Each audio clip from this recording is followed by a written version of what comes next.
Hello বন্ধুরা, তো চলো আজকে আমি বানাচ্ছি ফুলকপি আলু ভাজা আর পান্তা ভাত। এই শীতকালে কিন্তু খুব ভালো লাগে খেতে।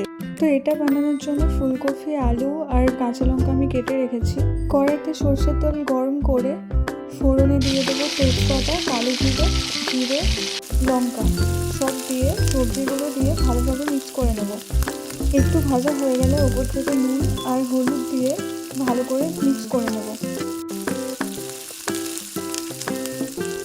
কিছুক্ষণ নাড়াচাড়ার পর ঢাকা দিয়ে লো ফ্লেমে সেদ্ধ হতে দেবো। কিছুক্ষণ হওয়ার পরে ঢাকনা খুলে আবার একটু নেড়ে চেড়ে দেখবো এটা সেদ্ধ হয়েছে কিনা। এরপর আবার কিছুক্ষণ লো ফ্লেমে ভালো করে ভেজে নিতে হবে। যখন দেখবে হালকা এরকম লাল লাল হয়ে এসছে, ওপর থেকে ধনেপাতা ছড়িয়ে গরম গরম সার্ভ করো। এবার পান্তা ভাতের সাথে কাগজি লেবু, পেঁয়াজ, কাঁচা লঙ্কার সাথে ভালো করে খেয়ে দেখুন কেমন লাগে। টাটা, আজকে এই পর্যন্তই।